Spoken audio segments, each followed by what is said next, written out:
Well, welcome to the Conservation Committee meeting. It is August 19th, 2020. This meeting is intended to start at 7:15. It is now 7:21. This meeting will also be recorded. Is anyone else using a recording device for this meeting? Okay, great. We're going to start with roll call. I'll start with myself. Chris Capizio is here and in attendance. Peter Bamber? Here. Heather Miller? Here.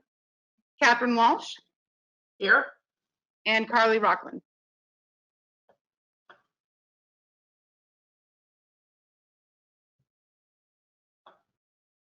Okay, did I get everyone? All right, wonderful. Okay, we're going to start with the conservation restriction under the CPA, and Paul Halkiotis is with us today to discuss. The location is off of 84 Moore Street, the end of St. Joseph Avenue. And Paul Halkiotis is the Director of Planning and Economic Development here in Norwood. Ready, Paul? Thank you. Good evening and welcome to our newest Conservation Commissioners, Carly, Catherine, and Heather. I hope you enjoy your time volunteering for the town. And I'm always available if you ever need to talk about anything that's going on. You can always give me a call. This evening, I'm here to talk to you about a conservation restriction that's going to be placed on property that the town purchased last year. When land is purchased with community preservation funds, the state law requires that a conservation restriction be placed on the property.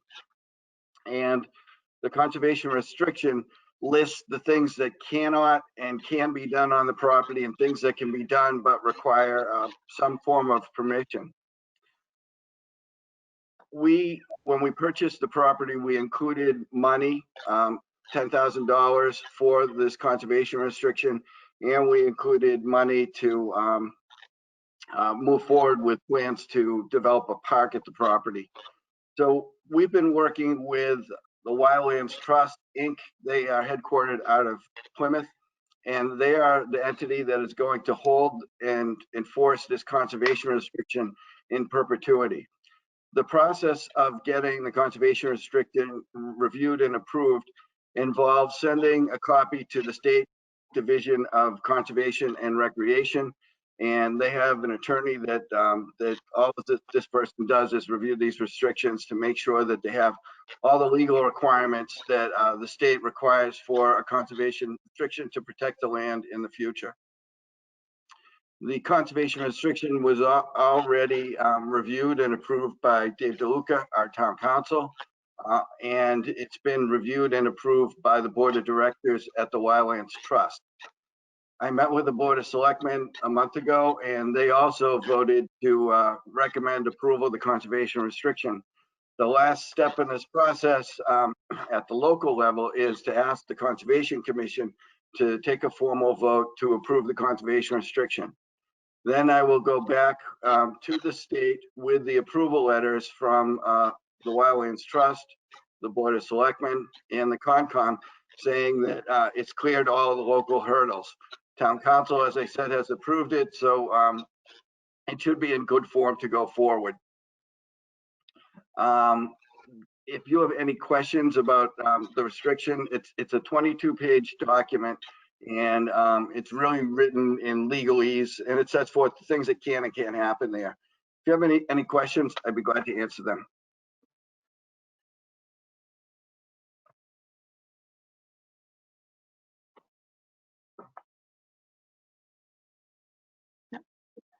All right. So I'm gonna ask the commission to make a motion and take a formal vote to approve the draft conservation restriction, and then we'll be ready to go forward. And this is kind of the last step in closing the process on purchasing the land. Do we want to make a motion to approve the draft of the Town of Norwood conservation restriction? I make that motion. Someone like to second that motion? I'll second. Okay, all those in favor? Aye. Aye.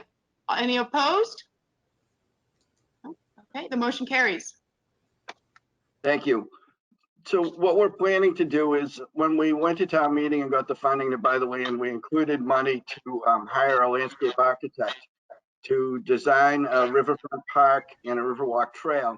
And this will connect with the park at Elliott Field in the back there. And it will create a nice walking trail loop. This is going to be one of the projects that our new environmental planner, Holly Jones, is going to work on. And it's a great project coming in out of the gate for the town. She's going to work with me and with the Trails Committee, the Conservation Commission, and the Recreation Department on developing plans for this park. And it'll be an open and inclusive process to get everybody's ideas on what we want to see there. So we're looking forward to making a great riverfront park on this property. So Paul, I have a quick question. You said what we just approved was the draft conservation restriction. Are you anticipating any changes? And if so, does it need to be revoted? At this point, I am not anticipating any further changes. Okay. It's going to go, Dave DeLuca, town council, has reviewed this final version, and he says it's in good form. So we're just going to take this and send it along. It's a draft until it gets finalized and approved by the state. Okay, great, thanks. All right. Thank you. That's all I have on this, Madam Chairman. I am probably going to sign off. I might come back a little bit later in the meeting for another agenda item. Yeah, Thank you. please do. All right. See you soon. Okay. Next on our agenda tonight is we're discussing geocaches. So this is on the location of Ellis Pond and Indian Conservation Land. We have our guest with us today, Brenda Frazier, and you should have received the materials on this earlier this week. Ms. Frazier is a private citizen. She's requesting approval to place the geocaches in Ellis Pond area or Indian Conservation or both. And she is coming out to us today to receive that approval. So Ms. Frazier, do you want to walk us through some of your letter and maybe a little bit of what your plans I are? was privileged to meet Ramonda the other day. I am a Westwood resident, but I feel like I'm an honorary Norwood resident because I spend so much time there. But I enjoy this hobby called geocaching. It's a worldwide hobby that's been around for at least 20 years. I discovered it a couple of years ago. It's just a hobby where people make take a small container with a logbook in it, and they leave it in different places in the woods, at historical sites, and other places. And then the game is that families or individuals that want to play the game use a GPS. And there's an app that you use, and they tell you where to go, and it's like a little adventure in the woods. The Boy Scouts have been involved, Girl Scouts, kids, families, and I always thought it would be kind of a geeky thing, but the last couple of years, and certainly in the coronavirus, it's been a really wonderful thing to do when you can't do anything else. It's like an organized way to go out into the woods, find the cache, you sign the log. I don't know how else to explain it. Ramonda, you were with me, and I showed her the spots I proposed. You had taken some pictures of them and all the materials I had. I don't know if anybody else is familiar with geocaching as a hobby. Really? Okay. So, I mean, it's really all over the world. I showed Ramonda when you open my app, there's just hundreds and thousands all around, and it's something that you can engage in all over the world. It's quite an organized thing. It's very safe, it's very family oriented, and it's just a fun little thing to do. The caches are, one is in like a little eyeglass case, and I was going to put it in a hole in the stump near the beautiful graveled pathway to Ellis Pond. So people will just have to go maybe 10 feet into the woods. Nobody sees it unless they're playing geocaching. It's just a small container that stays there with a logbook in it. And then you log in your finds online. I showed it to Ramonda. It was just really invisible. The other one is actually near Hans Brook. It's a little film canister, so they can be a sandwich size, but mine are pretty small. As people log their entries, if it disappears or anything happens or needs any maintenance, I'm always doing that. So I was just looking on the map. I've done them in surrounding towns. I only found one in Norwood, so I thought since I hike there and walk around there, it'd be a fun thing to try. So I don't know, Ramonda, do you want to talk about what you saw or? Yeah, so we met on Tuesday and we went out to the Nickel Street property where we have the parking lot that has a trail extending out to the pond. And literally it was, like Brenda said, like 10 feet right off of the trail. And you would not see this at all. I mean, it was, the one she had there was the size of an eyeglass case. It's probably this big. Yeah. And inside was like a little rolled up log book that you take out, you fill out. And, you know, there's also little trinkets that can go inside. And we had discussed that. We had kind of settled on things like stickers and things like that. So when the person comes along, they find a little kind of like a gift when they actually do find the geocache. The second one by Haas, again, was about 10 feet off of the trail. Not easy to find, but I mean, if you're looking for it, you definitely will find it. So I actually thought it was very fun. It adds a nice activity when you're hiking. So I can see families and people out there who just kind of want to get out and have something else to do while they're out hiking. Sorry about that, my dogs. Sorry. And I think it's a wonderful activity. I did reach out to Joe Greeley, who is on the line as well. He had some ideas about how we can kind of blend this in with the Trails Committee and also kind of making it an organized activity for the residents of Norwood. I don't understand what you're saying. I heard a dog barking, but geocaching.com is like an international organization. And if you go to geocaching.com, they have very specific rules for how you can do it. And I think when it started 20 years ago, people were putting stuff all over the place in the woods. And as it grew, it became that I have to go. So I decided Hellas Pond, I had to get permission before I can post the cache on the page. So any feedback from the committee? I love the idea. Although that sounds like a small dog, Ramonda. Very small dog.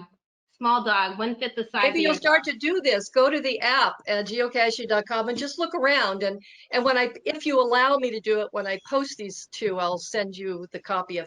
What I thought I'd do is sometimes people say, go to this location, you'll find this.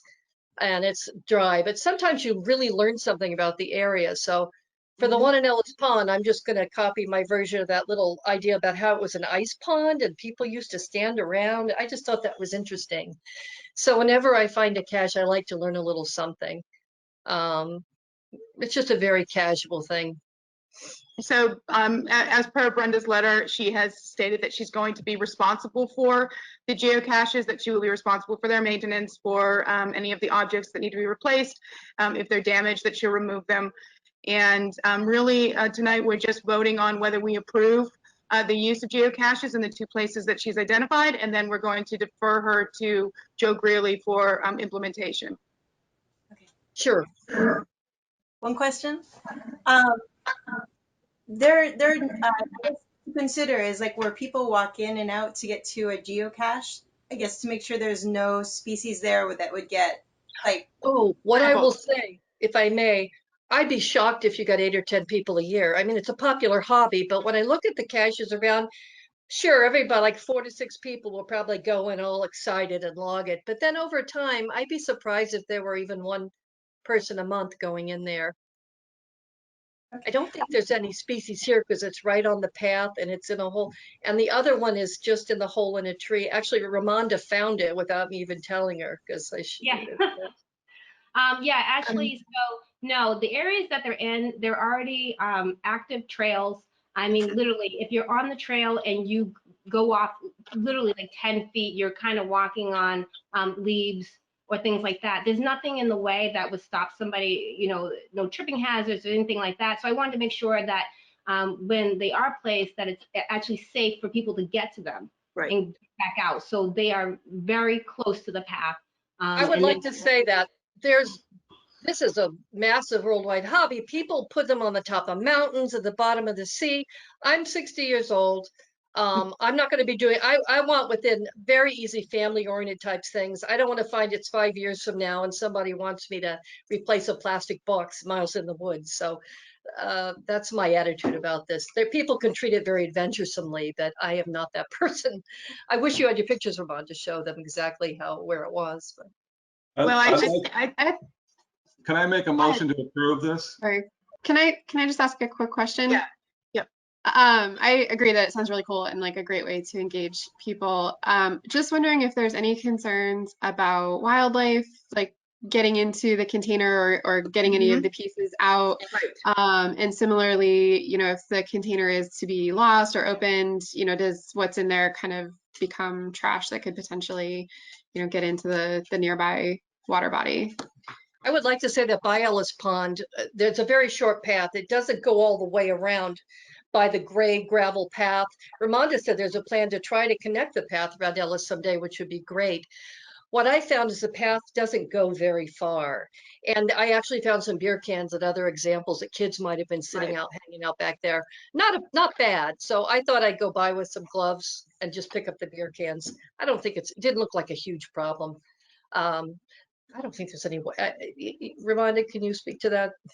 So we talked about that because part of the geocaching, the items that you leave, I mean, the containers are very small. One was the size of a film container. And so it's very, very small. The logbook is so small, it's basically like a rolled up piece of paper shoved inside of the container. And we talked about the different trinkets that could be left. There'd be nothing in there that's small enough for an animal or a child to put in their mouth and choke on. We wanted to make sure that wasn't going to happen. If she does any type of trinkets, we thought of something like stickers for like the Go Hike Norwood sticker. I mean, literally, you probably could fit like 4 stickers inside, or maybe some type of seed.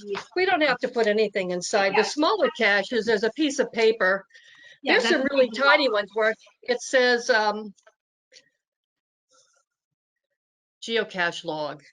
Sometimes there's a little 2-inch notebook and there's a pen. There doesn't have to be any stuff in there. That's just something that was done for kids. And then there's a little explanation sheet we put in that Ramonda taking a picture of. It says, what if, God forbid, someone's standing 10 feet from the lake and they decide to stick their hand in a hole and they find a plastic container? I mean, it says, congratulations, you found a geocache. It tells what it is and to please leave it alone and how to contact me. And this just gets folded up and put in there a little plastic baggie. So I hadn't planned to really put anything else in these 2 small things.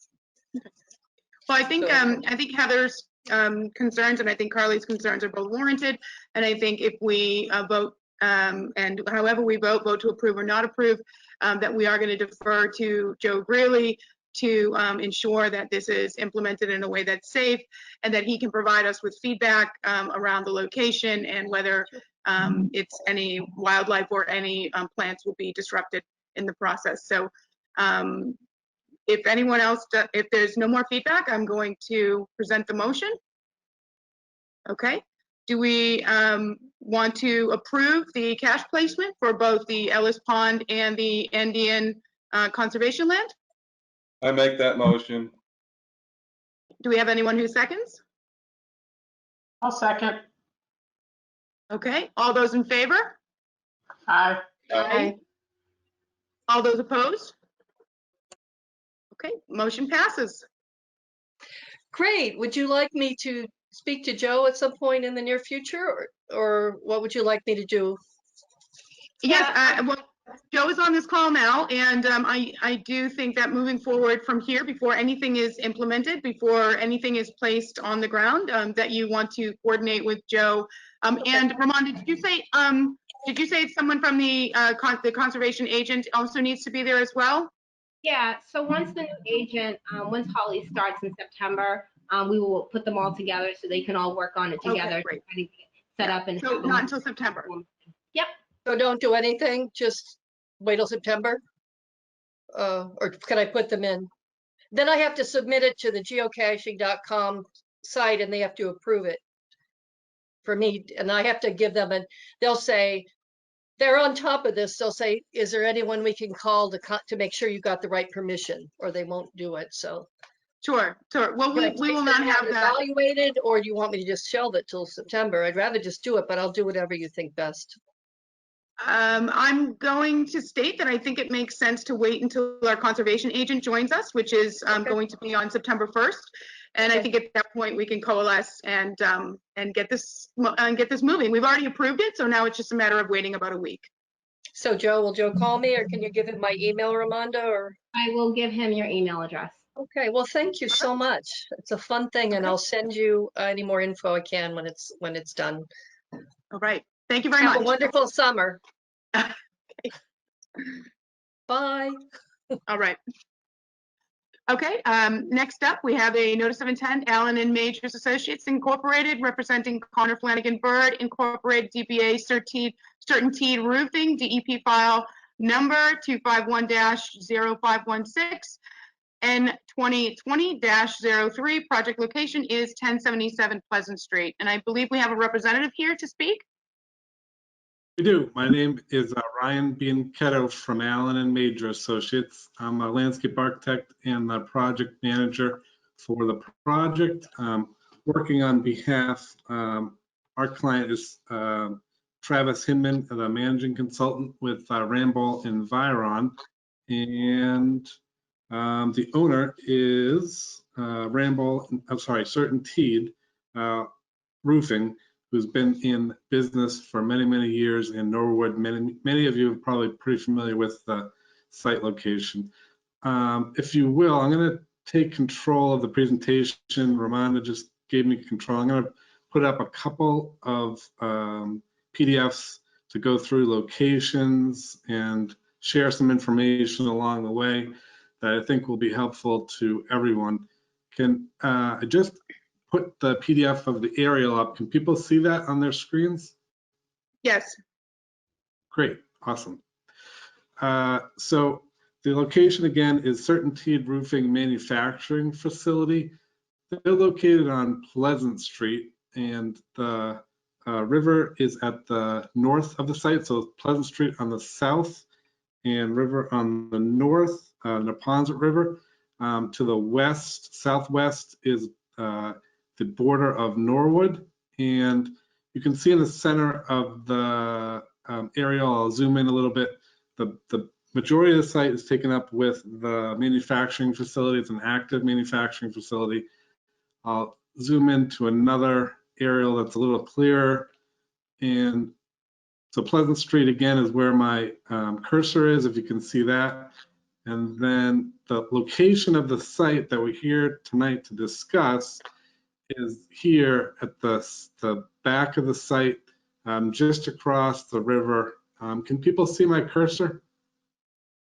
Yep. So that's, oh, awesome. So that is where we're looking at today. So we're here tonight to discuss a notice of intent filing for some remediation work that's happening along the Neponset River to the north. So the area of work is in this location here, directly next to the Neponset River. This is the latest stage of remediation. Some of you are probably pretty familiar with this site from past notice of intent filings. We're here tonight for the latest iteration. In the past, there was some work that was on the south side of the river and in the river itself, and those were completed successfully and closed out with orders of conditions. So tonight we're here to talk about remediation work that's happening along the bank and in this section here of the site. So I'm going to share, now that you're familiar with the general site location and the neighborhood, I'll share a existing conditions plan.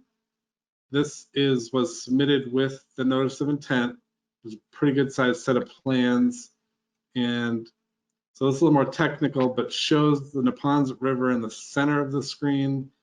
Prior remediation work was done on the south bank in this location.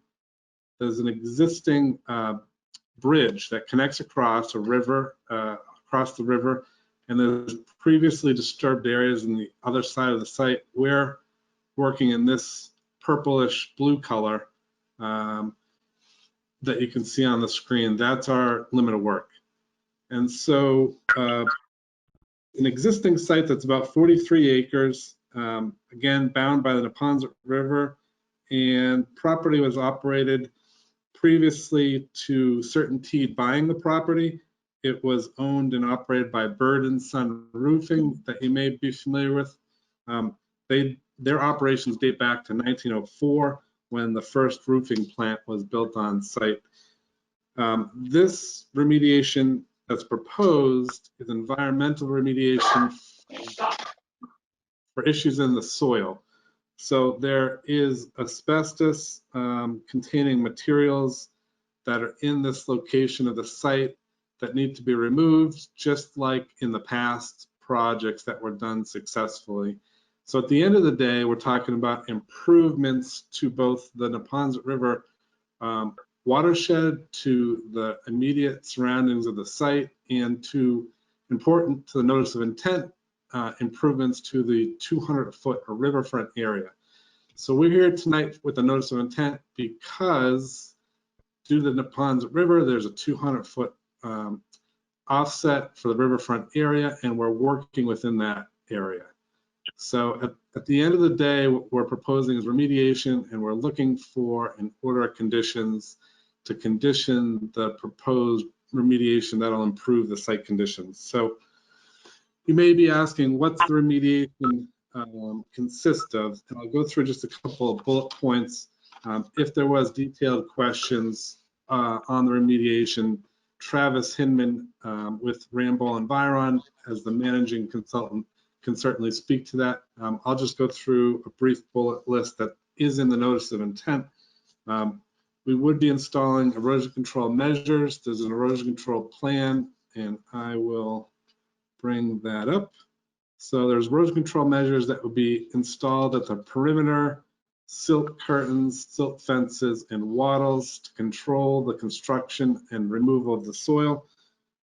We would do that as a first step. We'd be monitoring dust around the site during the construction, and then the remediation consists of removal of the asbestos containing materials, soil that's present in the riverbank currently along the western side of the river.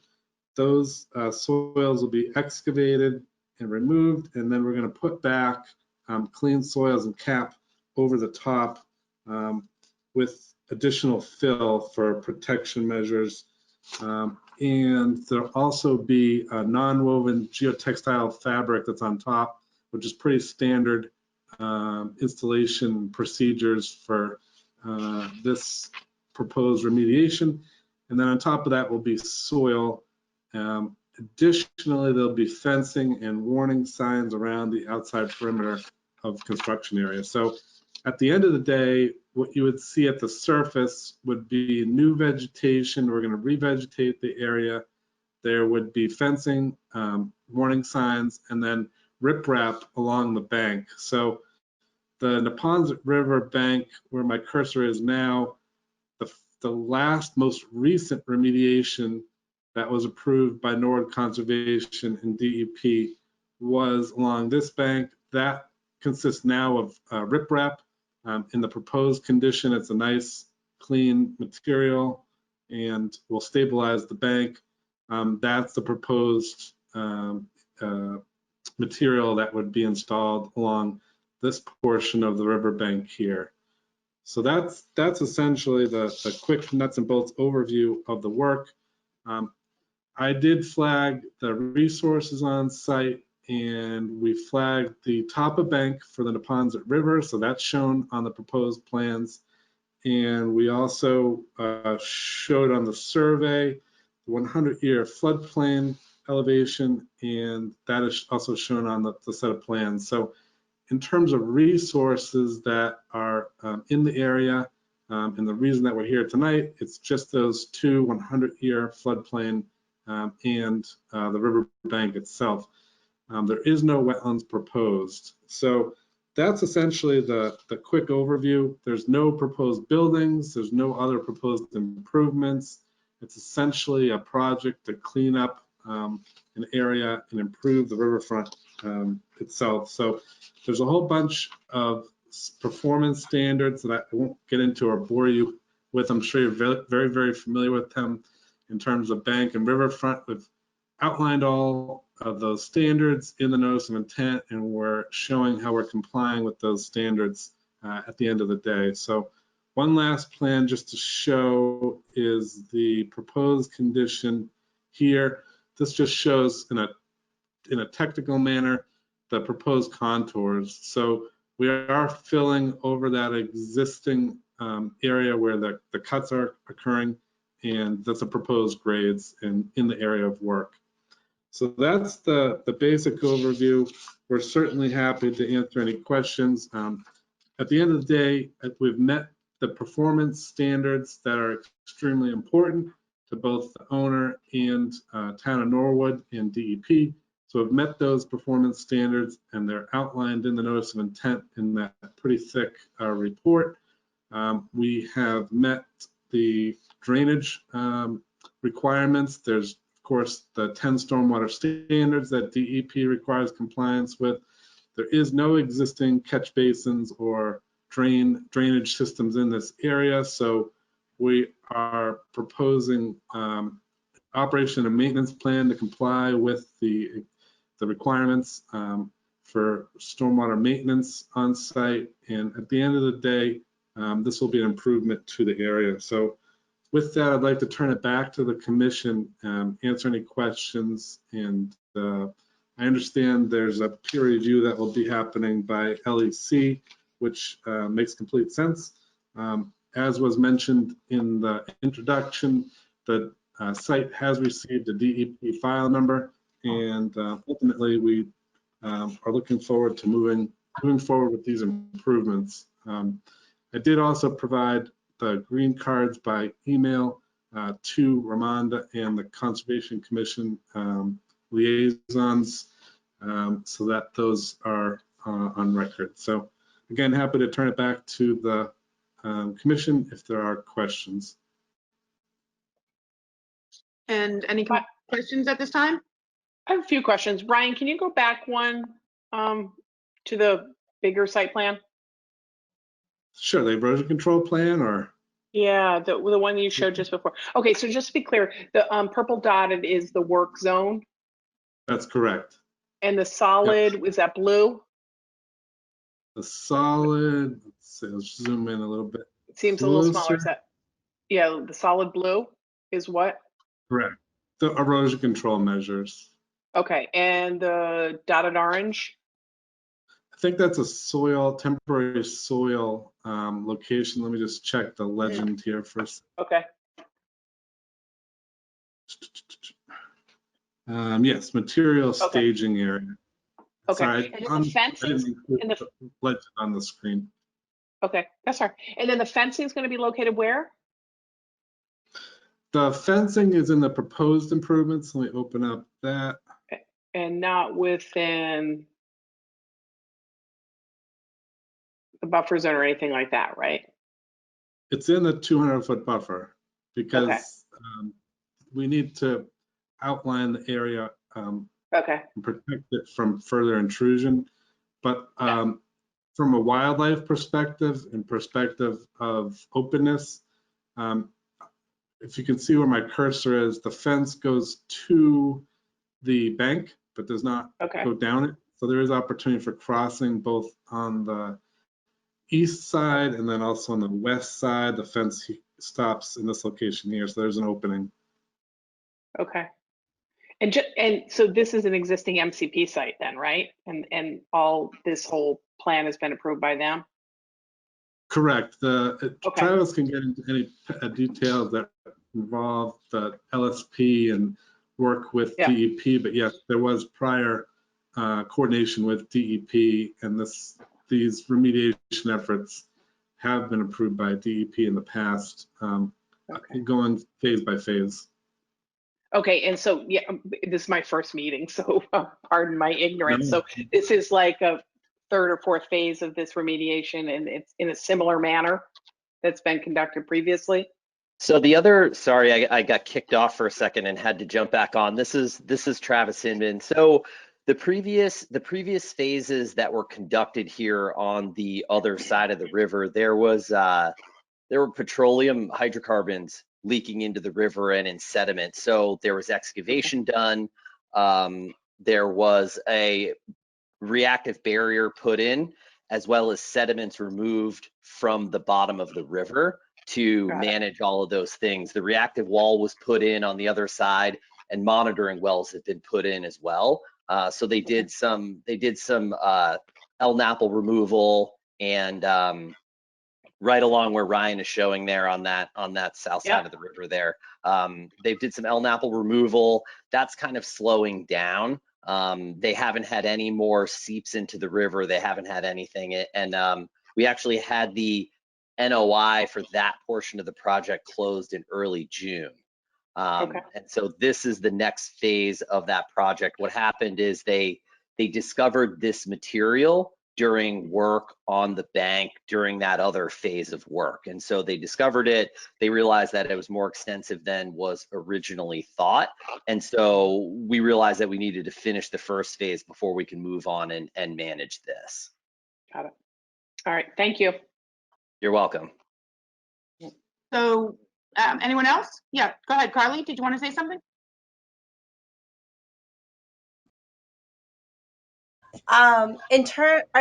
When riprap is placed, this is also my first meeting. I apologize for my ignorance as well. Riprap on the bank, is there also like a native seed mix or native plantings being put in for wildlife habitat or to get stuff started that's not going to be exotic invasives?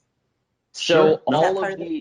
all of the plantings, the shrubs and everything will be native material, will be native shrubs and native grasses.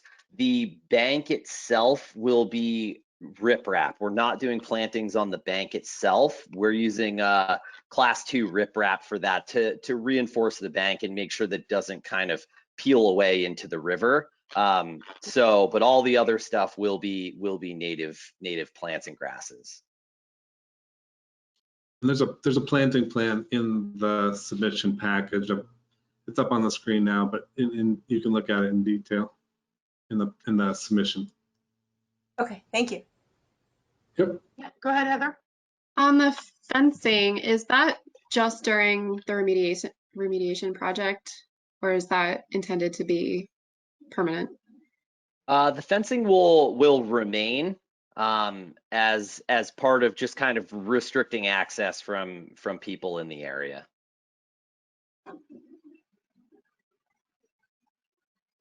And why is that necessary if the asbestos is going to be removed and it's going to be capped and planted? We're capping the material, so the asbestos along the bank is what we're removing along the riverbank itself before we place the reinforcement. The rest of the material which is in this area is going to be capped.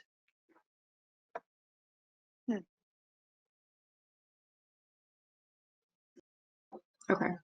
So this area will never be able to be fully restored, essentially,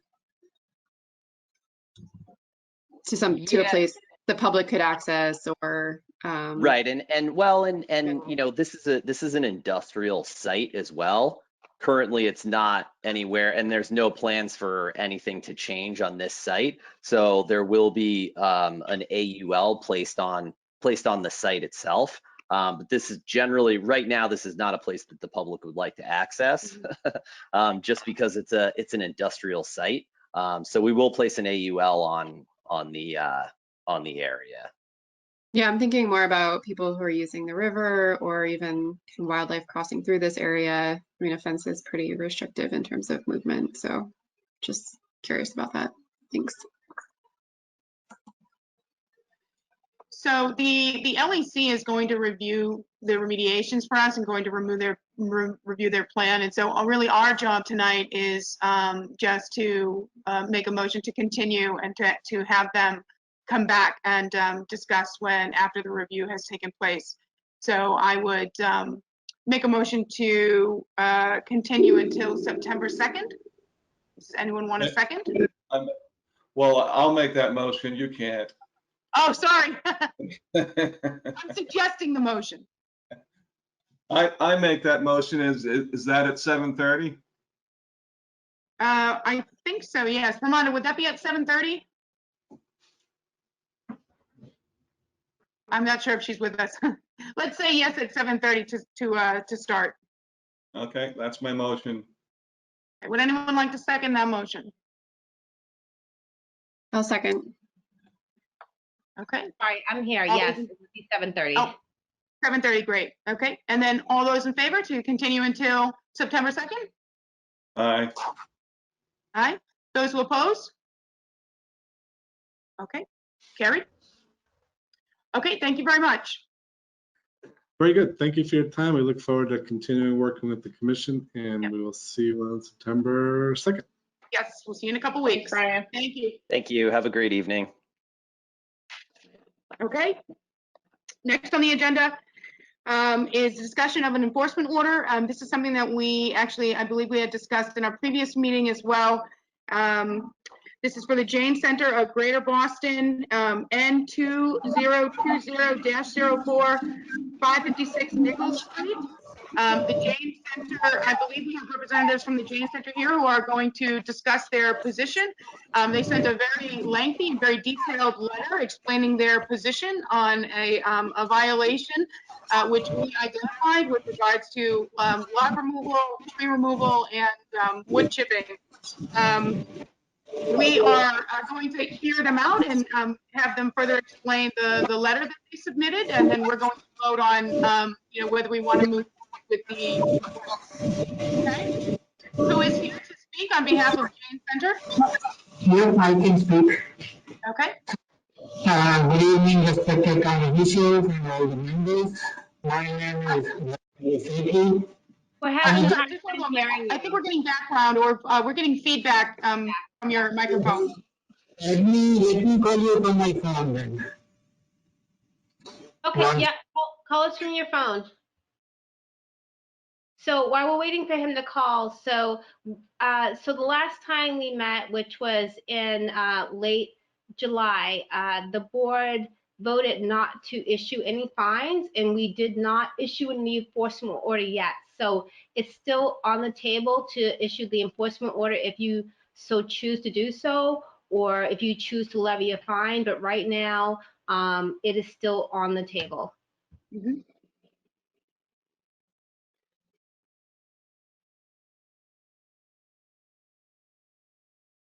So for the new members, while we're waiting for him to call in, do you guys want any kind of, just to go over the details of what happened at the last meeting or anything like that? I did provide you with the minutes for the last meeting, but do you have any question about what happened and how we came upon this issue? I think it could be helpful overall. Yeah, If you could just do a definitely. briefing, that'd be great. Okay, so what had happened, so our members, Peter Bamber and John Gear, who is not here tonight, they noticed that there was some activity at the Jain Center. This property had changed hands to the Jain Center of Boston in 2009, and they basically haven't done anything with the property at this point. So they were looking to do, obviously, some maintenance and work to the property. There were some trees overhanging the roof, and they wanted to make sure that they were cut back, and then the property was cleaned up to get it ready, for the congregation. So they had hired a landscaper to come in and do some work. And unfortunately, between the landscaper and them not knowing that they weren't able to do some work that was in the buffer zone and also extended onto the town property, the landscaper cut a lot of trees. They put a pathway of wood chips and logs about 3 feet high, 15 feet wide, and 110 feet all the way into the area of the water line of Ellis Pond.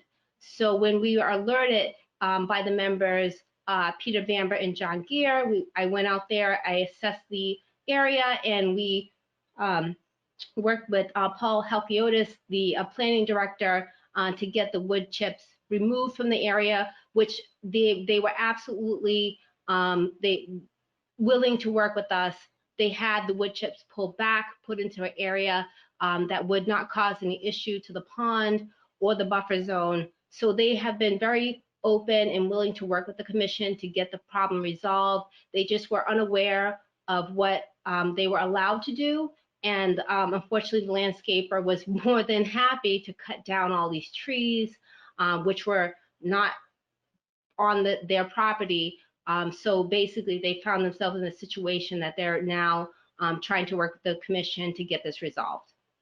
And Rhonda, if you could, would you just explain a little bit about what the financial ramifications might be? If you could just provide a little bit of a ballpark if we were to move forward?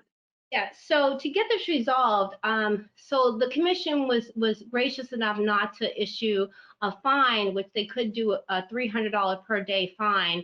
But actually to get it to remediate it, they would have to hire a company to come out, do an assessment of the area, and obviously do a remediation plan. I mean, it could be several thousands of dollars just to hire someone to come in, map the property, survey the property, and provide them with a remediation plan. And that doesn't even include the actual work of they need to do plantings, you know, or things like that to bring the property back to where it was. And they also want to continue on doing other work to the property because it does need some upkeep and maintenance. And they are definitely trying to make the property better, but they're just unaware of the regulations that they had to abide by. Okay, thank you. Are we ready now with the representative from the Jain Center? Okay, let's see how the audio is. Go right ahead. You are on mute. How about now? Yeah, I think it sounds better. Go ahead. All right. So good evening, respected town officials and members. My name is Dharmendra Sethi. I am the Director of Property Management at the Jain Center in Norwood. First of all, I want to thank Ramanda, Paul, Peter, and John here for giving their professional advice and helping us through the wetland laws and, you know, explaining all the issues that we have. Just a brief history of the Jain Center in Norwood, right? We have been in Norwood area for 40 years. Last 10 years have been at the Nicole Street, and we are basically a spiritual center, and we are peace-loving, passionate, and we believe in non-violence, right? And as part of this project, a lot of our members, even the trees are considered as living beings in our thought, right? So a lot of our members did an atonement 3 days prior to this project. And that's how tough this project was for us. In the last 10 years, we never did a major project just because of these reasons, right? Because we didn't want it to hurt the trees. This was totally unintentional and a huge mistake on our part to deposit these wood chips at the wetlands, and we are extremely sorry and ask for your forgiveness on that. But as Ramanda said, right, it was a much needed project. The trees were leaning dangerously close to the building. The parking lot was a mess, I mean, and leaves were all depositing on the roof because all the branches were kind of growing over the building. So, and we worked with the commissioner, I mean the Conservation Commission, to remediate some of these things, to remove the wood chips, and we are willing to further work with you guys and see how we can resolve this matter in an orderly manner. So I have before I turn it over to the committee, I do have a question. Are we at a particular status with the remediation, or have you not done anything yet? So we haven't done, I mean, we started the first step of removing the chips from the wetlands. So we did that. Now we don't know what else we need to do, right? So we will have to hire someone to understand and go from there. So we haven't done the next steps. But as the commission suggested, we took those steps. And at this point, we are not doing anything, and we don't know what else to do right now. Okay. Oh, so now it's open to the committee. Is there anyone else speaking on behalf of the Jain Center before we turn it to the committee? No? Okay. Committee members, is there anything you'd like to ask or learn more about? Just to follow up on your question, Kristen, are there plans to bring someone in to evaluate what further steps would need to be taken, or are you looking to the commission to tell you what those steps are? was a little unclear to me. Mhm. Thanks. I assume that the next steps are to bring in an outside organization to develop a plan and then bring it to us for approval. Is that accurate? Mr. Sethi? Yeah, I mean, so that's what the recommendation is, then yeah, that's what we will do.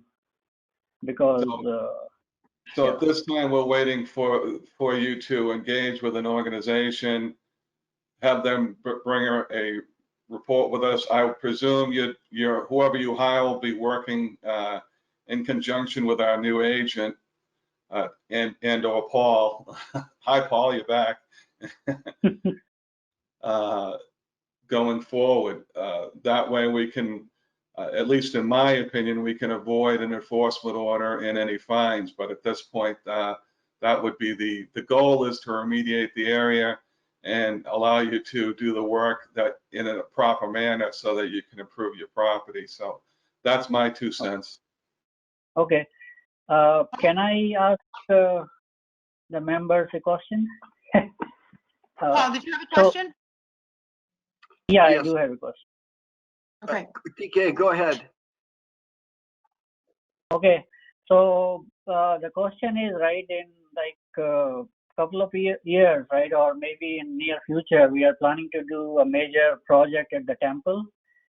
So we were wondering, we will have to do wetland surveys at that time, right?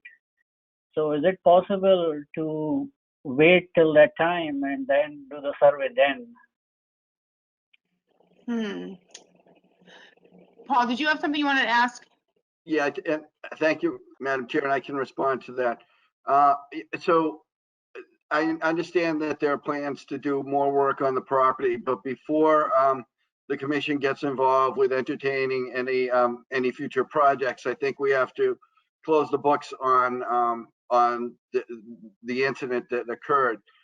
I recommend that the commission required the Jain Center to submit a restoration and a remediation plan.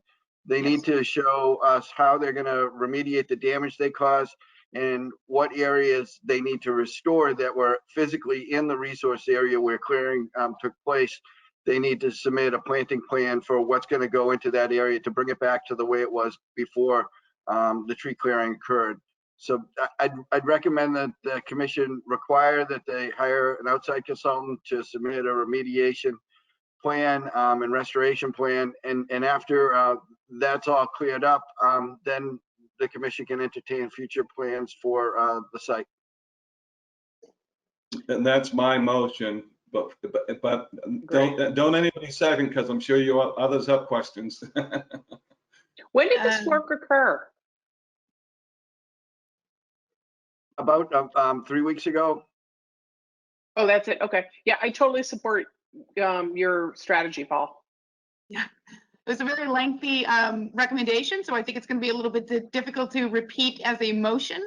There is the component to continue until September 2nd or later if need be. Do you want to try to articulate that, Peter? Well, again, I was stating that when Paul joined in. I make the motion that they hire a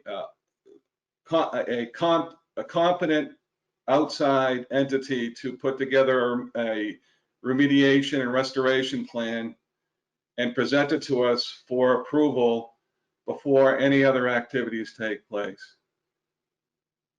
Can I Yeah, say not for me.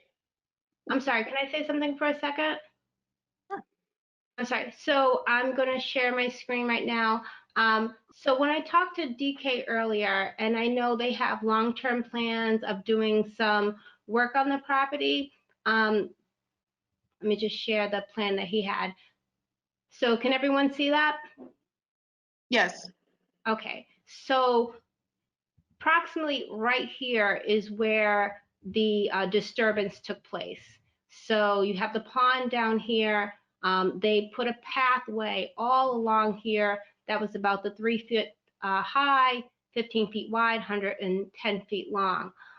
So right now they have the wood chips right about here. So we had them take out the wood chips, remove all the logs and debris, and they have piled them up right by the building, which is outside of the buffer zone, and it's basically sitting on the parking lot. They would like to take the wood chips and put them right here next to the building, which is a sloped area, just to kind of have them sit there and kind of take away where they had take away some brush and things like that. There are 2 trees which have been partially cut down once we asked them to stop doing any type of work. This tree right here hangs over the roof and is causing damage to the roof. So they would like to take that tree down, and this second tree right here, which again was partially cut down and is in danger of you know, I don't know if it's falling, but probably should be taken down. So they want to take these 2 trees down in the interim before they go forward and hiring someone, just to kind of finish up those 2 pieces of work right there. That's what we had discussed earlier. And they, like I said, they do have long-term plans of bringing the property back and fixing it up. So it's really up to commission if you guys want to allow them to take those 2 trees down and put the wood chips right here, which again are outside the buffer zone, just to keep them from piling up over here, because obviously they'll start composting, generate heat and things like that. So that's something that they were looking to have done as well. The trees are outside of the resource area? I'm sorry, what'd you say? Are the trees outside of the resource area? They are. So they don't need our approval to take those down?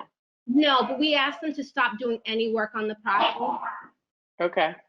I guess I think we should allow them to take the trees down, but I still want them to hire somebody to talk about like restoration.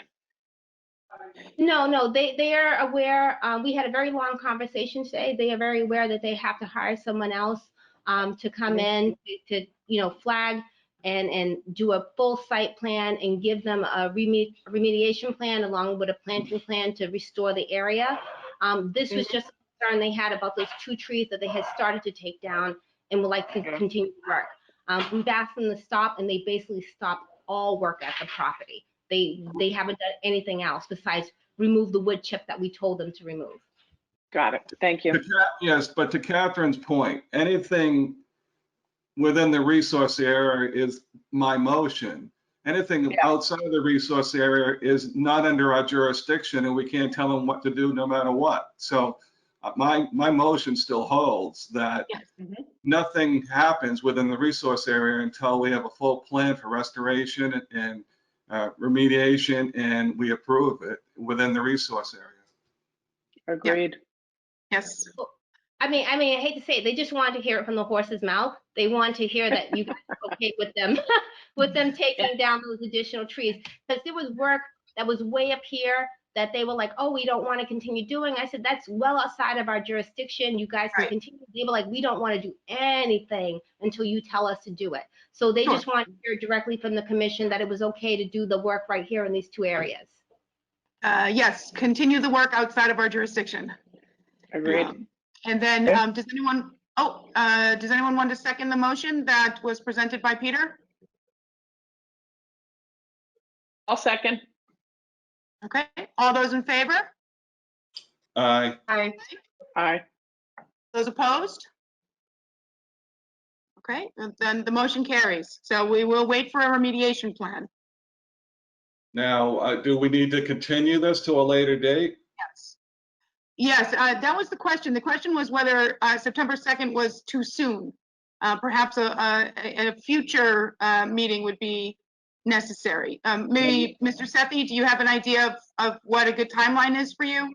They're gonna have to fill a notice of intent also as part of that plan, so. Yep. So we will start looking for a contractor or a company who can help us with the wetland remediation plan. So I don't know how long it will take, but probably 3-4 weeks is a good time, maybe. So maybe a month from now. Ramonda, when is our next meeting after September 2nd? It would be 2 weeks after that, so September 16th. Okay, so does someone want to make a motion to continue until September 16th? I make that motion continue till September 16th at 7:30. At 7:30? Okay, would anyone like to second that motion? I'll second it. Okay, and all those in favor? Aye. Aye. Aye. Those opposed? Okay, motion carries as well. All right, thank you very much. And thank you for the representatives of the Jain Center for coming in today. I appreciate hearing from you. Thank you. Great work you're doing out there. Okay. Next, moving right along. We have a request for certificate of compliance, United Consultants, representing Mark O'Malia, RJK LLC, 596 Pleasant Street, DEP file number 2510500 and 2018-10. Nobody is here representing today. Is that right, Ramonda? Yeah, no, for our certificates, we usually do not have someone coming in. Okay, So great. this was for work that was done on a parking lot. So the parking lot was stripped and we stumbled upon it. They are literally abutting the Neponset River. So we had them stop all work. At the time, John Gear was our chairman. He went down, had them cease any type of work. They filed a notice of intent. They have complied with everything the commission has requested. They are now submitting the as-built so they can close out this work and close out the order of conditions. So the parking lot has been the asphalt has been put back. They have resealed it, striped it, and I went down there. It looks fine. There's no issues. They also have put riprap on the slope leading down to the riverbank, and it all looks good to me. So it's up to the commission whether they want to close out this order of conditions and issue an a certificate of compliance. Okay, so it seems fairly straightforward here. United Consultants requesting a certificate of compliance for the notice of intent associated with the 596 Pleasant Street parking area.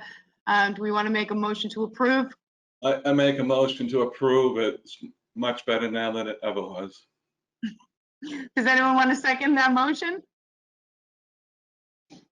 I'll second. Thank you. Okay, all those in favor? Aye. Aye. Those opposed? No. Carly, did we get your vote there too? Carly, you're still muted. Can I actually back up and ask one question? Absolutely. Yep. So the stormwater that's on the parking lot, does that like directly access the river, or is that able to penetrate the ground first? Like, what are there controls in place for that at all from the parking lot? I haven't been to the parking lot is extremely small. It was a very, very small parking lot. It probably fits like 8 cars. They actually, yeah. So it was actually, so they were unaware that because if they were just resurfacing the parking lot, they wouldn't have had to file. So what happened was they stripped the entire parking lot and went to repave it. And one of our members were driving by and they're like, whoa, I mean, it's an extremely small parking lot. So you do, that's why they had to go down and do the area that led down to the riverbank, because the parking lot kind of went to the side, basically that would fit 1 car, and they stripped that. So that's why they had to end up doing work on the riverbank. It wasn't because it was like a huge parking, like a stop and shop. It was a very, very small parking lot that fits like 8 cars. Okay. It's also an industrial area, so that, and Norwood, there's a number of these properties down that way that are all right on the river. Do we need to present that motion again? No, you just got to ask for a second. Well, we did Okay. have a second. Catherine seconded it. Yeah. Yep. All those in second. favor?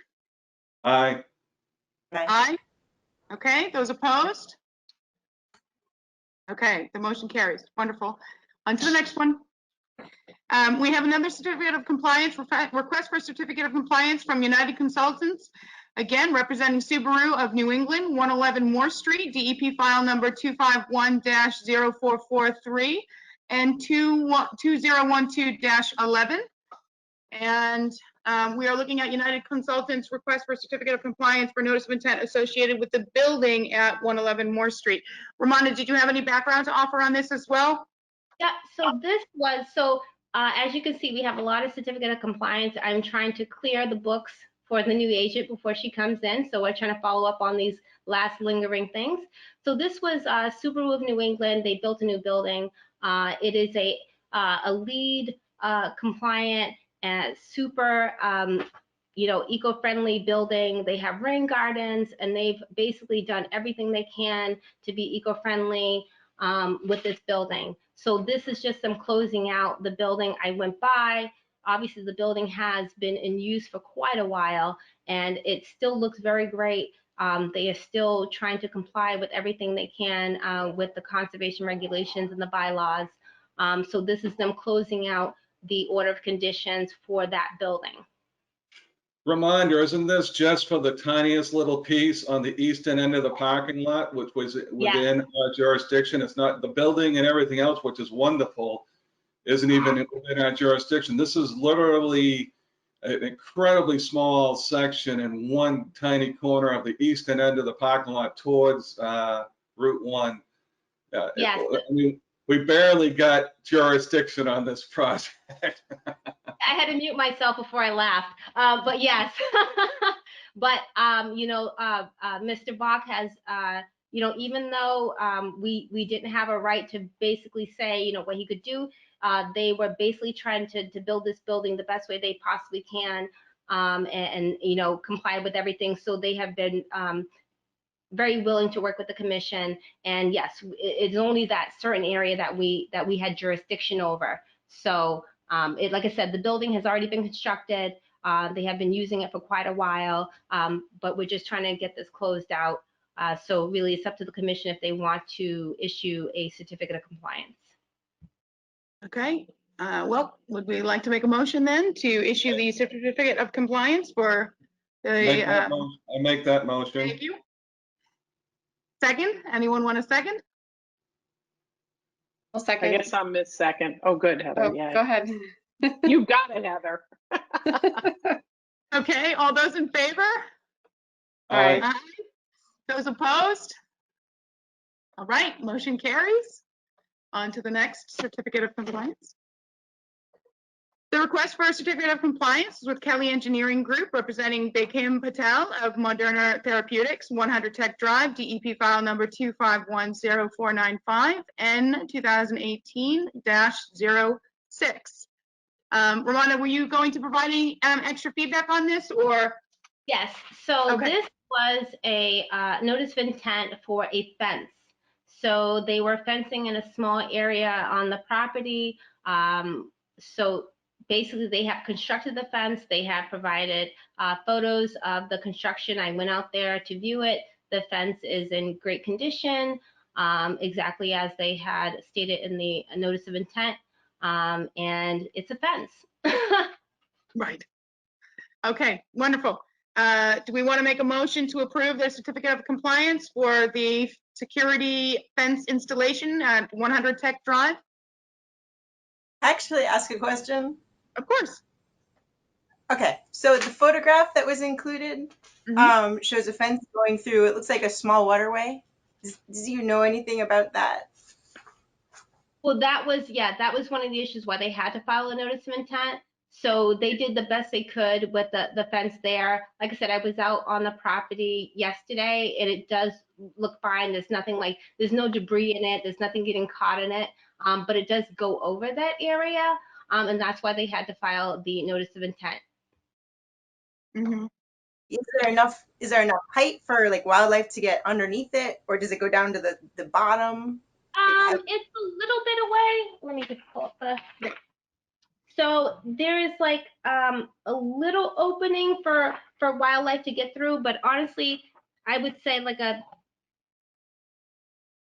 like a small animal could get underneath. But I mean, if like a dog or something got under there, they wouldn't be able to get out, unfortunately. It also appears to be chain link, so we're looking at holes in chain link as well. Okay, and so, but it doesn't go down to the bottom, so fish can swim through and so Oh, forth? yeah. Yeah, absolutely. No.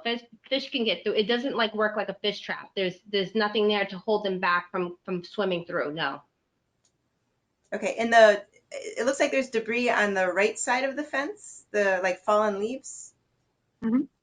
Is the water heading towards the left or towards the right in that photo?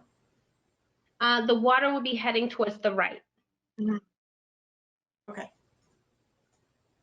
Okay, are they, I'm just thinking about water flow and about stream health and so forth. Do they have a plan to remove debris that gathers against that fence? The order of conditions should tell them that they should state that they have to keep the area cleaned up.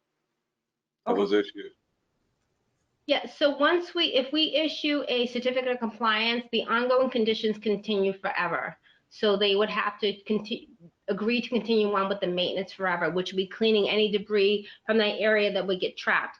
But just like for general leaves and things on the sides, yeah, eventually they'll have to go in there and scoop them out if there gets too many that build up. But it was flowing fine. There wasn't anything to keep, like fish would be able to swim through. It's not like it would keep them, and like I said, it wouldn't work as a fish trap or anything like that. Okay, and does the stream have a name? Or is it a drainage ditch? I'm actually not sure the name of the stream. I think it's Planning Field Brook. Oh, yes, Which one? that's it. Thank you, Paul. All right, thank you Okay, for thank you. clarifying that. Thank you. Okay. Yes, thank you. So we had a second to the motion. Do we need to vote again? I believe so, right? So all those in favor? Who made the motion? I I didn't hear a motion. thought Heather made the motion. No.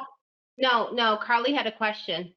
Okay. I'll make the motion to approve the certificate of compliance.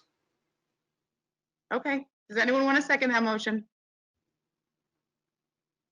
I'll second. All those in favor? Aye. Aye. Those opposed? Nope. Okay, the motion carries. Reminder, will you be coming around making appointments to get signatures? Yes, I will. Appointments? It's gonna be a lot. Okay, we have another one here. We have one more certificate of compliance. So the request for certificate of compliance with the Norwood Engineering Code representing David Martin, 22 George Willett Parkway, DEP file number 251-0492 and 2018-303, excuse me.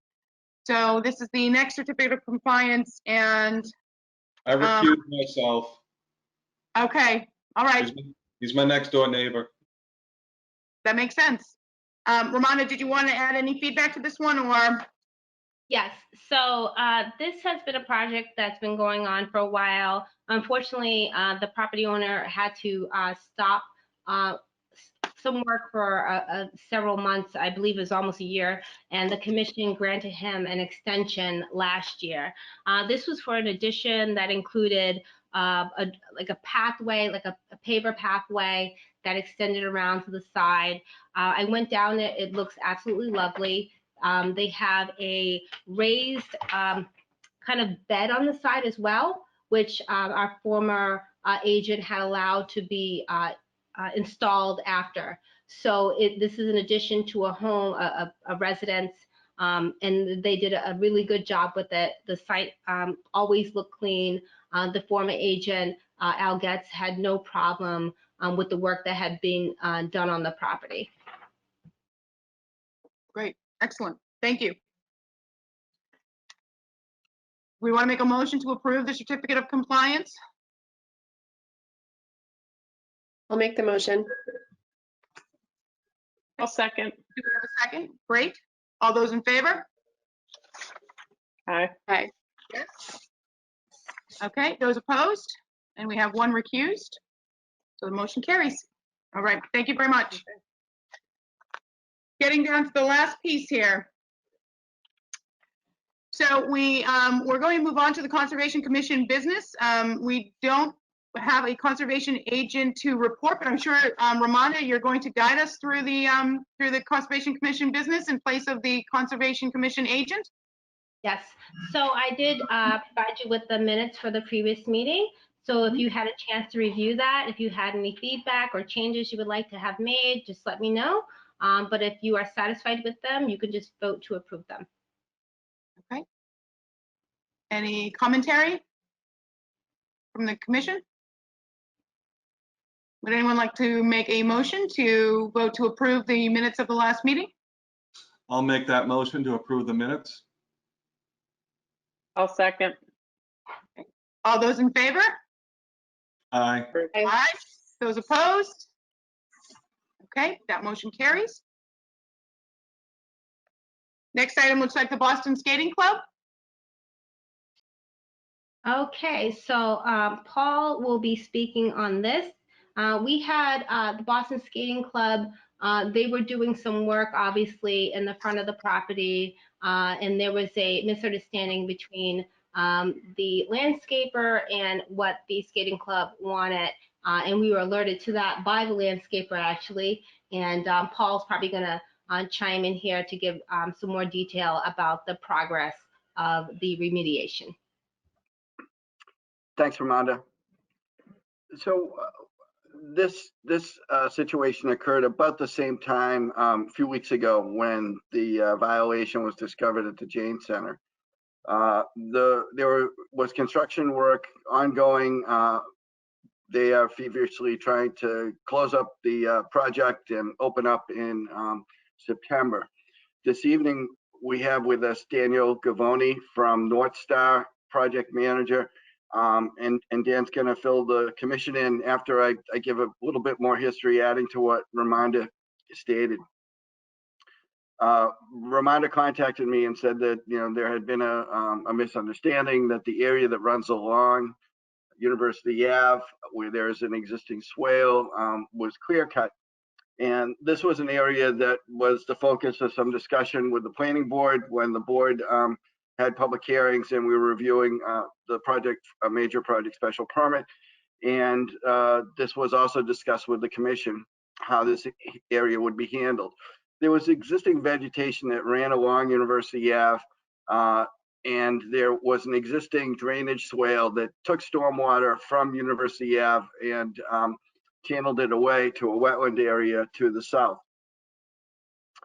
The plans called for a second drainage swale to be constructed for a portion of that distance, running from where the bridge crossing over to the property starts and then running south. And this swale was going to actually run parallel to the existing swale, and the stormwater was going to go in the opposite direction. So it was kind of a complicated area with two swales side by side, one sending stormwater one way, the other sending stormwater the other way. And the existing condition was underbrush and a mix of vegetation and mature trees. The order of condition required that the applicant during construction contact the conservation agent to review how this area would be pruned out and cleared out of the underbrush. And from what I understand, that meeting did take place with Al Getz and the contractor, and Al advised the contractor to preserve any trees 6 inches or greater. But the remainder of the vegetation, woody perennials and shrubs, could be removed, and that was going to provide visibility of the skating club building. So when I went out and looked at the site, it looked like, yes, it had been clear cut. I spoke to Dan Gavoni and Tom, his partner from North Star, and they explained that this was a mistake. Contractor had a miscommunication and had cleared all those trees, and they understood that it was a mistake, and they apologized. We decided that the best thing to do would be to stop work in that area, because I was concerned that any grubbing or removal of the stumps so close on the steep bank would turn that existing swale into a big mud puddle. And so they did stop work and we had a meeting last week on site. I contacted Mark Mangello from LEC. He was the peer review consultant that originally reviewed this project for the Conservation Commission when it was approved a couple of years ago. And I thought it'd be appropriate to bring back the same consultant that was familiar with the project and get counseling from them on how this environmentally sensitive area should be handled going forward, given the situation. So we had a meeting last week with Mark from LEC and with Dan Gavoni and the contractors and Tom Fanning from North Star. And we reviewed the situation. Mark from LEC took these photos, and what we agreed the next step would be to have the erosion controls put back onto the site. The slopes to that drainage easement are very steep, and we needed to make sure that it was stabilized as quickly as possible. So the contractors have gone forward and installed the erosion controls, and the slide that we're seeing now shows that what was done. Today we received a report from Mark Mangello from LLC with his recommendations on how to proceed with the site. And I forwarded that report to Dan Gavoni from North Star. We also received a draft landscape plan, and that was the other recommendation that I had for moving forward. Was now that this area is wide open and from the skating club, it does provide an opportunity to provide some attractive landscaping at the front door to the skating club's facility. So I requested that the project landscape architect from Tetra Tech inspect the site and prepare a landscape plan for stabilizing the slopes and providing a robust landscape plan at the front door of the skating club. So unfortunately, it was later this afternoon, but we did receive both the landscape plan and the recommendations from LEC. And those recommendations pretty much explain what should be done to stabilize the site and then to permanently stabilize it. There were recommendations, including in the report, that that do not recommend installing big mature trees because of the slope. The size of the root ball would have to be very large to accommodate some big trees. And I had originally thought that would be the game plan, was to install some nice mature trees. But given the steepness of the slope, they advised me that we want a smaller root ball from a smaller diameter tree. And so they recommended like 1.5-2 inch caliper trees. So what I am going to be recommending that the commission do is to vote to accept the recommendations from Mark Mangello at LEC to implement what he's advising us to do.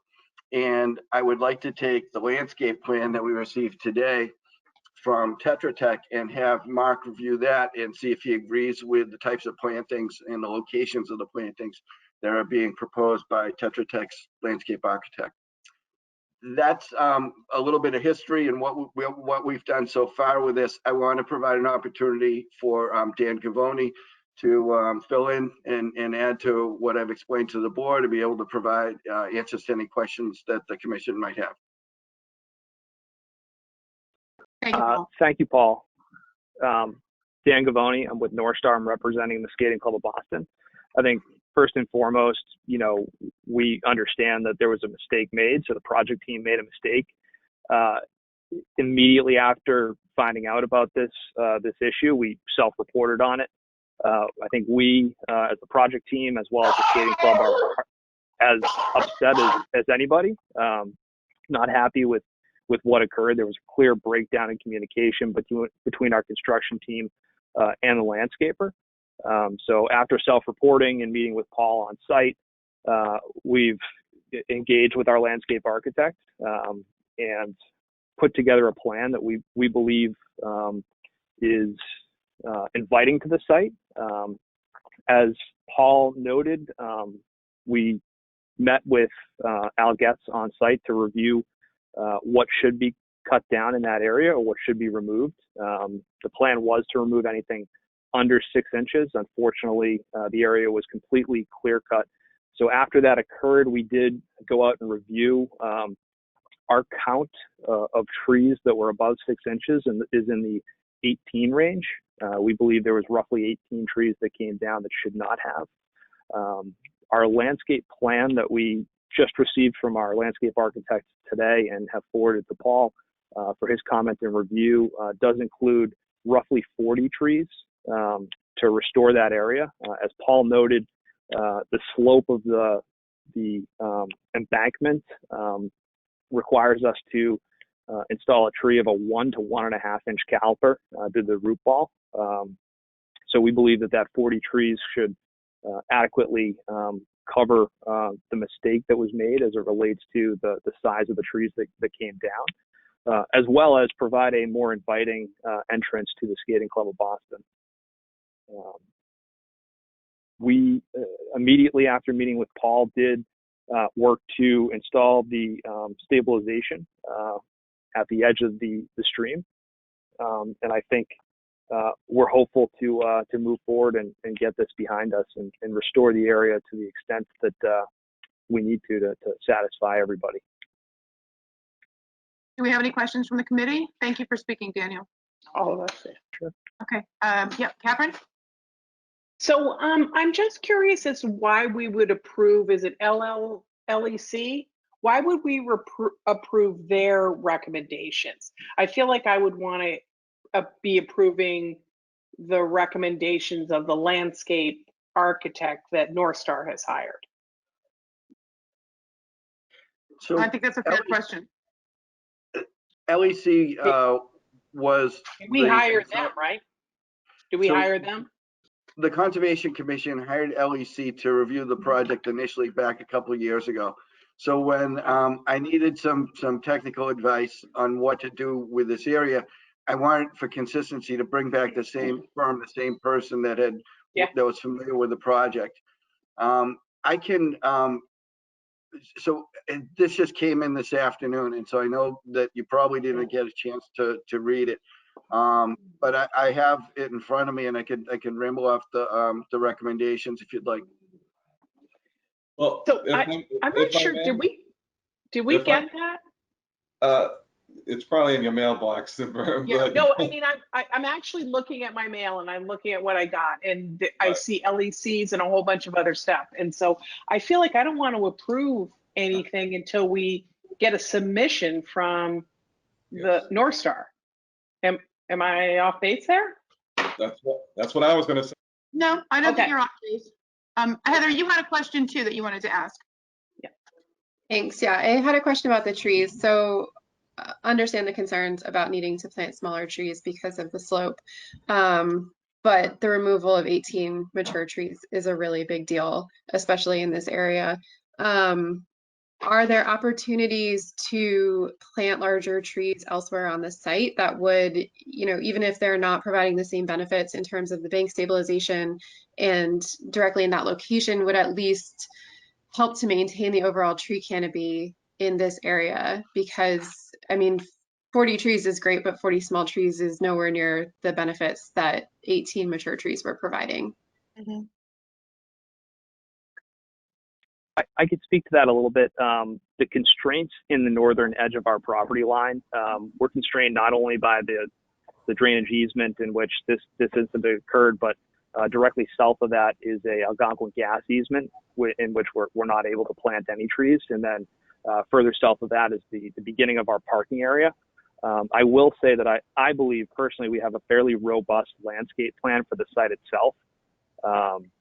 We have a great amount of detail and effort that went into creating that and making it inviting. And part of our objective in working with the same landscape architect that did our original landscape plan was to try to blend into what we had already provided.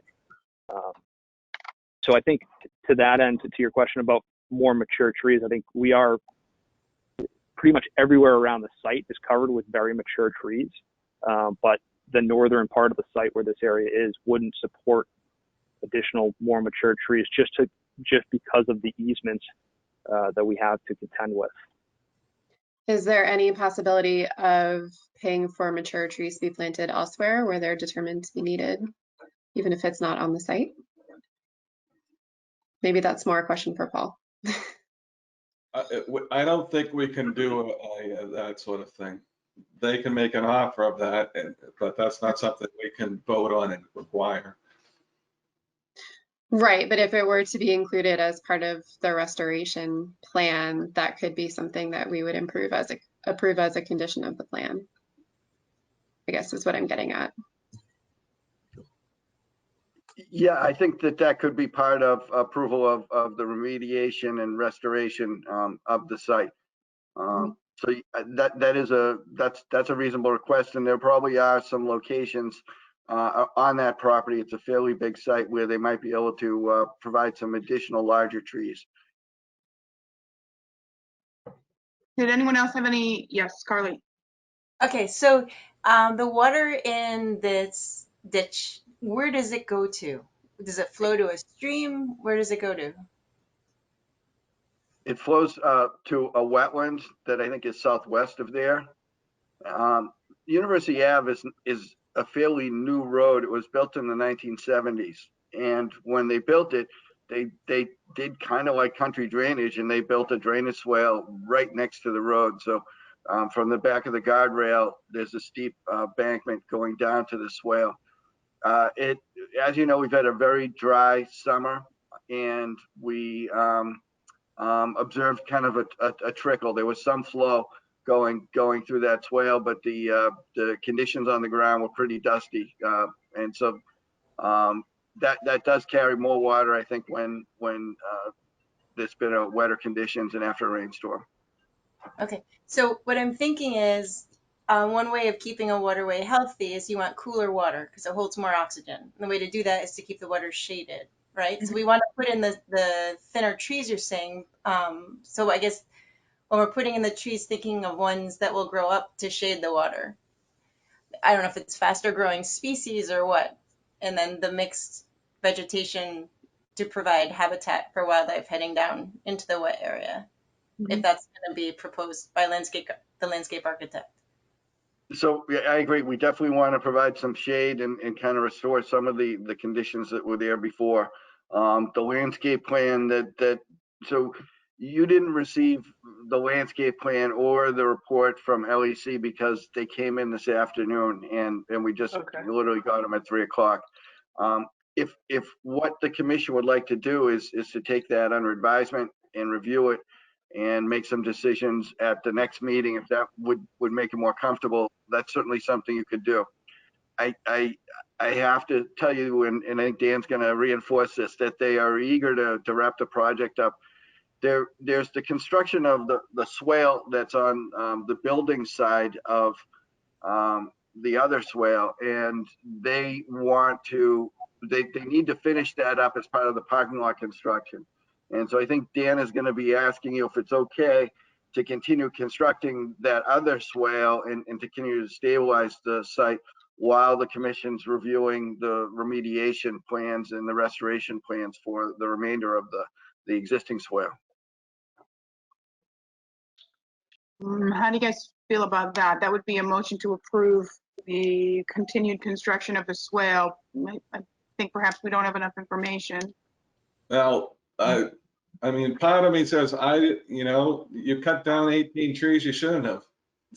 So it's your problem, not ours. So, but at the same time, I understand the situation. It shouldn't have been done.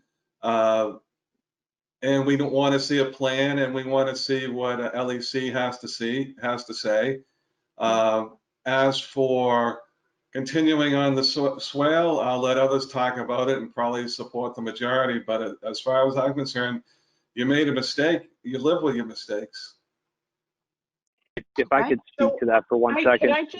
Could I just add one thing? So I feel like the only thing that's in front of us is LEC's recommendation. So we have nothing from North Star. And so I feel like there's nothing for us to approve. Right. But no, the other thing for us to approve would be to allow them to continue on the other swale doing that work. Otherwise, they need to come back to us, in my opinion, to the next meeting. We get to see the plans and approve that activity. And then to that point, I don't know if Paul or Amanda recalls, is there an open order of condition? Is this going to be modification, or does a new notice of intent need to be filed? This is still an open order of conditions. Then So they did would we, request- did we they would need stop to- their all work? Did we Yeah, stop well, they- all of their work? Well, they need to, well, there was, I assume a cease and desist was issued, and that's what's slowed this down. But to that Is- point, is then that they a would have fact? to, they would have to ask that for a a fact, modification Peter? of their planting program. Okay. So there was not an official cease and desist ordered. I requested that they stop working in that area where the swale is, but allowed the construction to continue on the remainder of the facility. And they did stop, and they waited until I brought in LEC to take a look at it and make some recommendations. Since our meeting last week, they did install those erosion controls, and that was the first recommendation that was made by Mark Mangello. And they want to go to the next step to continue to build their parking lot drainage while we resolve the violation to the order of conditions on how this area was going to be handled. What are the consequences for delaying the continued construction of the swale while we wait for revised plans? If I could speak to that. So our goal and objective is to receive a TCO, or a temporary certificate of occupancy, on September 4th, which is 2 weeks and 2 days from now.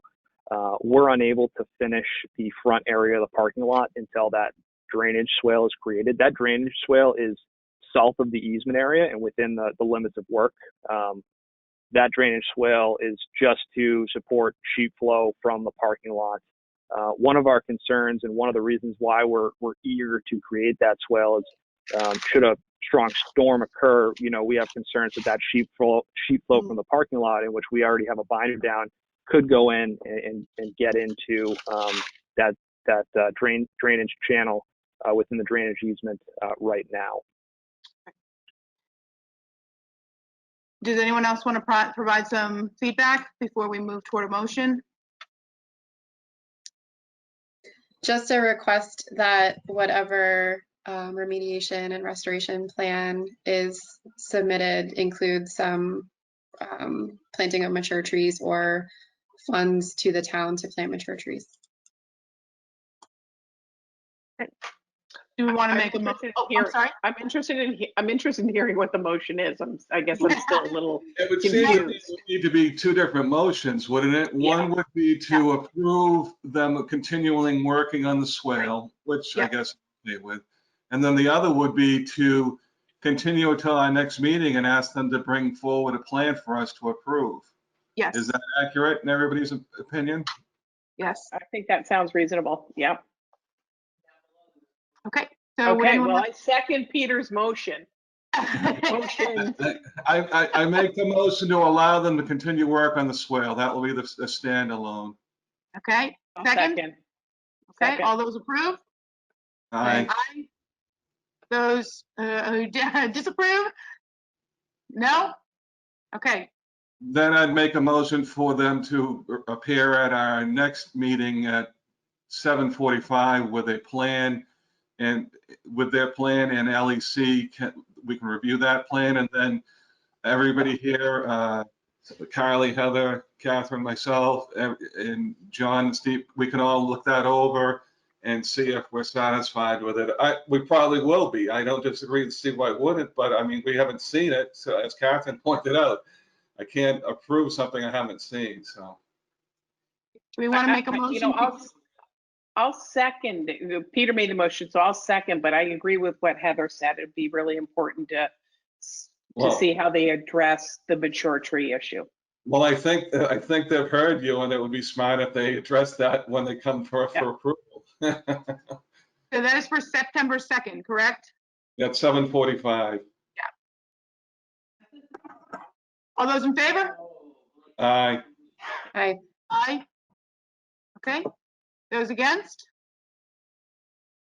No. Heather, did you vote as well? I didn't see. I'm sorry. Aye. Yes. Aye. Okay. All right. That motion carries as well. I think that is it for the Boston Skating Club, unless there's any other commentary or feedback? Nope. Okay. Other ongoing projects and updates under Conservation Commission business, Ramonda? So for the last meeting, we had the Eagle Scout, Adam Gorin, who was doing work at Peswick Trail. And the benches and picnic table have been ordered. We have not ordered the sign yet. He has been out there doing some work, so we're hoping to get that wrapped up soon. And once the benches come in, have the DPW deliver them and install them, as well as the picnic table. And then we can sign off on having his project as complete. We did have Joe Greeley, who sent some information about a second Eagle project that was coming before the commission. So I'm going to gather all that information, and it will be on the agenda on September 2nd for you guys to review and approve for the, hopefully for the Eagle Scout project to move forward. Okay. But that is about it. Okay. Anything to, oh, sorry, go ahead, Carly. What about the note from, is it Iosco, the Ioscos about, We did the have that garden? for the wall. Oh, from the ESCOs, that is just for your information. So that is about the Big Y project. Big Y is looking, right now they're before the planning board. That has not come to the commission as of yet, but they're going through the process with the planning board right now. So they're looking to basically raise the entire structure where the Big Y is now and construct a new facility in the same footprint. So that is not before us at this time. So that was just for your information only, as the ESCOs had addressed it to the commission. So I just wanted you guys to be aware of their comments right now. And they will be brought up once the Big Y comes back, because they do abut a wetland there. And there has been some issue with the guardrail, and there's a fence there to keep debris and everything from going in to the water, right, which abuts where the Butterfly Garden and Alaviso property is. But right now that's not before us, so it's just for your information. Right. A point of information to the new members, we are the last board that all projects come to, so we get last shot at everybody on purpose. Exactly. Fine, still an important role. Does anyone have any items that they'd like to add to the future agenda? Anything more to contribute for our next meeting? Okay, I'm going to. Motion to adjourn. Yes, anyone want to second that? I'll second. Yes, okay, all those in favor? Aye. Those opposed? None. You guys have a wonderful evening. Thank you very much. I appreciate it. Wonderful to be with all of our new members. And Great we'll job, see each other Kristen. again soon. Oh, well, I appreciate it. All right. Thank you. Good night. Okay, Thanks, bye-bye. everyone. Have a good Bye. night. Good night.